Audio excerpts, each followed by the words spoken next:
Hello,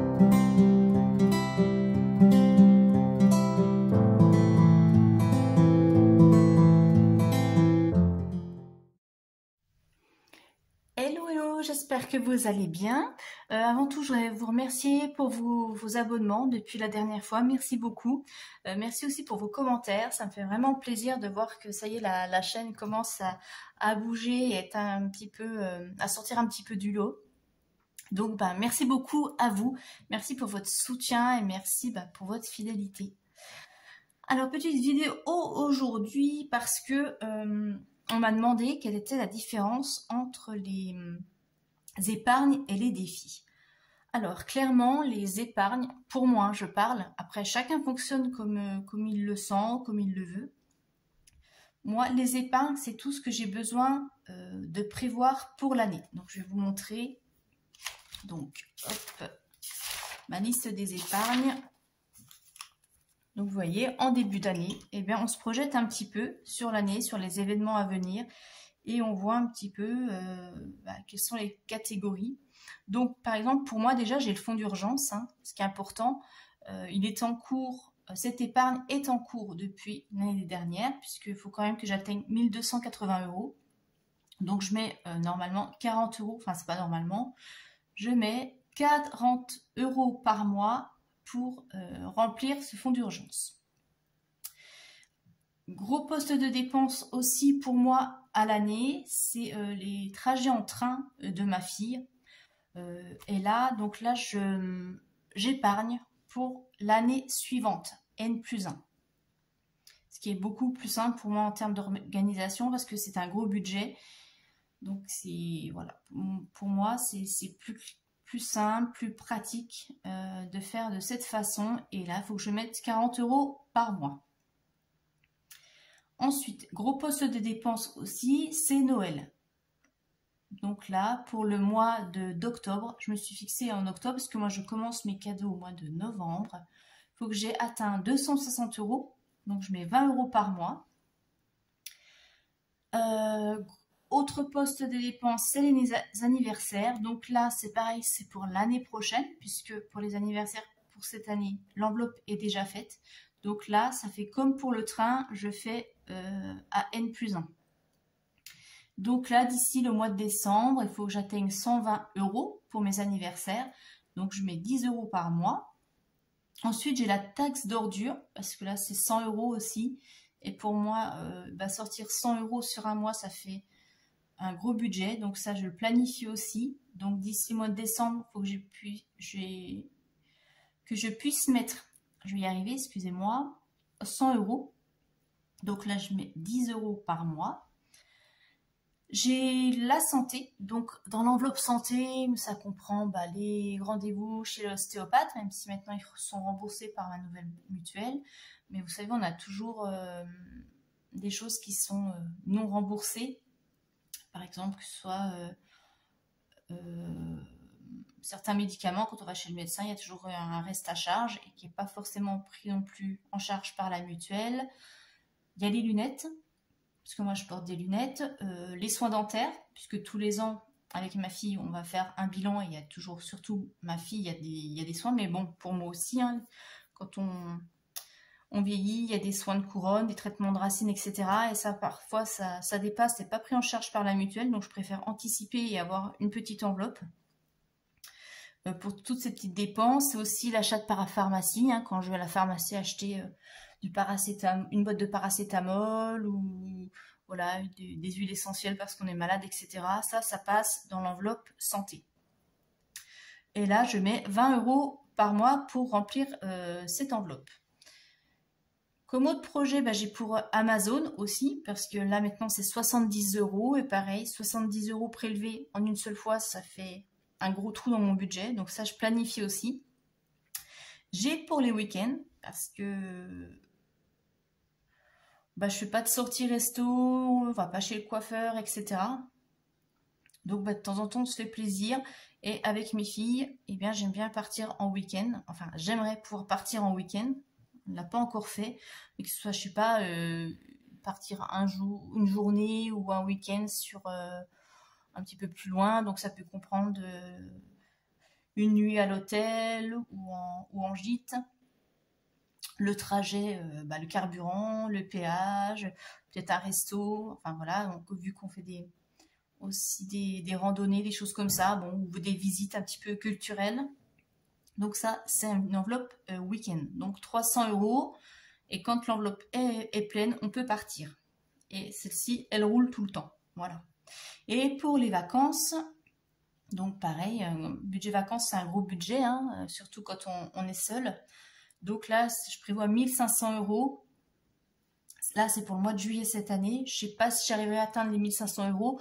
Mais bon, je me suis dit que voilà, ça fait 2 ans qu'on n'est pas parti. Et on ne fait jamais vraiment de sortie dans l'année. Donc, et bien même si j'ai pas atteint les 1500 €, on partira. Là, c'est prévu normalement pour 2 semaines. Et si j'ai pas le budget pour 2 semaines, on partira au moins une semaine. Mais de toute façon, on partira, ça c'est clair. Et du coup, on écourtera le séjour. Voilà, donc ça c'est des épargnes. Et après, on a les épargnes à plus long terme. Donc, comme je vous l'avais déjà expliqué, je prévois à long terme une épargne prévoyance. Donc là, il faut que j'atteigne 4000 €. Donc ça, j'ai le temps parce que c'est pour couvrir des frais d'obsèques, etc. Donc ça, j'espère ne pas décéder rapidement. Donc là, j'ai le temps de mettre, donc je vais mettre 10 € par mois. Ça, j'ai le temps de voir venir. Et puis, mon plus gros projet immobilier. Donc là, pareil. C'est pour, voilà, il faut que j'atteigne 10 000 €. Et ça, c'est pas pour cette année non plus. Donc, voilà, c'est vraiment là, on se projette à plus long terme. Donc voilà, ça c'est pour les épargnes. Donc vous voyez, les épargnes, c'est vraiment pour des choses précises et puis des besoins qui sont, comment dire, avec une échéance et qui sont vraiment là. Après, immobilier, c'est pas forcément un besoin, mais bon, ça c'est un projet important dans une vie. Donc c'est ici, voilà, c'est dans les fonds d'épargne. Et puis après, on a les défis. Donc, je vais vous montrer. Alors, les défis, ça permet aussi d'épargner. Alors, moi, les défis, alors je sais que certaines les remplissent avec les épargnes. Donc, en début de mois, par exemple, j'ai vu certaines budgéteuses le prévoient dans leurs épargnes, retirent l'argent et pour compléter leurs défis. Moi, je ne fais pas comme ça parce que j'ai un petit revenu. Donc, il faut être aussi cohérent. Je ne vais pas non plus me serrer la ceinture sur plein de choses pour pouvoir remplir des défis. Moi, le but, c'est déjà de subvenir à mes besoins et aux besoins de ma fille. Donc, déjà au niveau alimentaire, de payer toutes mes charges fixes, hein, que ce soit le loyer, les factures, etc. De se faire un petit peu plaisir, eh bien, avec l'enveloppe loisir. Si jamais voilà, on a envie de s'acheter un livre ou on est sorti, on a envie de manger je sais pas, une crêpe ou boire un chocolat chaud, etc. Voilà, on pioche là-dedans. Et puis, mes épargnes pour mes projets. Et ça, mes défis, moi, je les remplis. Donc, en fin de semaine et en fin de mois, avec ce que j'ai économisé. Donc ça, c'est vraiment alimenté avec les économies. Donc, par exemple, si en fin de semaine, quand je vide mes enveloppes, j'ai économisé sur les courses, sur mes loisirs, etc., je vais pouvoir compléter mes défis. Donc ça, ce sont des petites fiches un peu ludiques pour épargner en s'amusant. Mais moi, je vais les allouer à des épargnes spécifiques. Donc par exemple, le défi des 5 €, en fait c'est simple, on essaye de récupérer le maximum de billets de 5 et surtout de ne pas les garder dans le portefeuille et de ne pas les réutiliser pour d'autres achats. Et moi, ce défi 5 €, il va me permettre d'alimenter mes vacances. Voilà. Donc, tout ce que je récolterai en billets de 5 partira dans mon épargne vacances. Ensuite, j'ai un autre défi. C'est le défi des 2 €.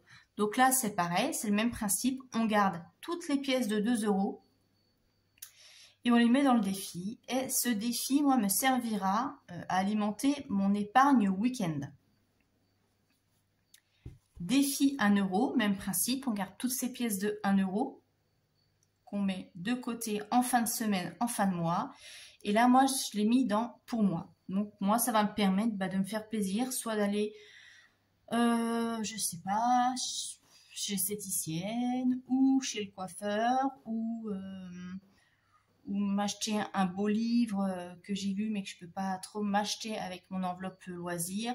Enfin voilà, ça va être pour me faire plaisir pour moi. Parce que voilà, c'est aussi une petite récompense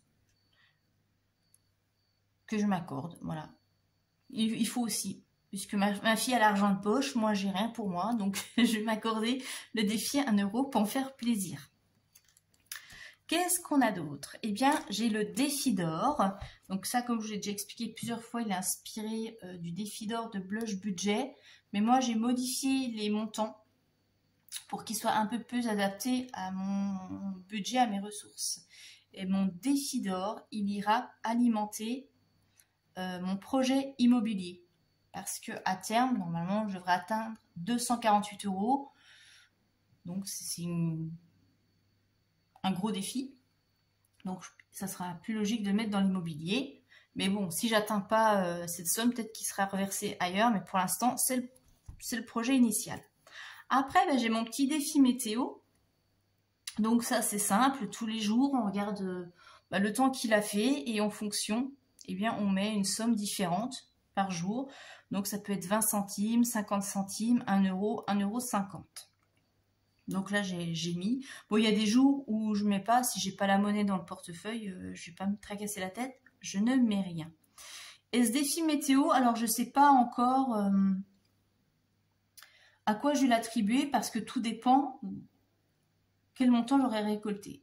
Mais je pense que ce sera plutôt, oui, pour se faire plaisir, pour ma fille et moi. Peut-être se faire un ciné ou autre chose, on verra, mais en tout cas, voilà, ce sera plus pour les loisirs. Et puis, le dernier défi, donc le défi des saisons. Donc là, pareil, il ira pour les loisirs. Ça nous fera un petit peu plus si on veut se faire un peu plus plaisir. Peut-être, je sais pas, aller visiter un musée ou aller dans un parc d'attractions, peu importe.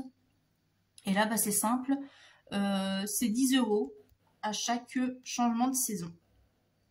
Voilà, tout simplement. Donc voilà la différence entre les épargnes et les défis. Donc les défis, c'est financé, on va dire, avec les économies de la semaine.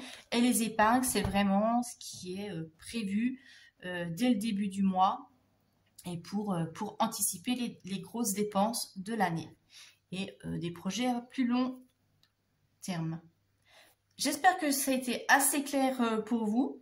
Et puis, je vous rappelle que toutes ces fiches défis sont téléchargeables directement dans mon Google Drive, dont vous trouverez le lien dans la description de la vidéo ou dans l'onglet à propos de ma chaîne.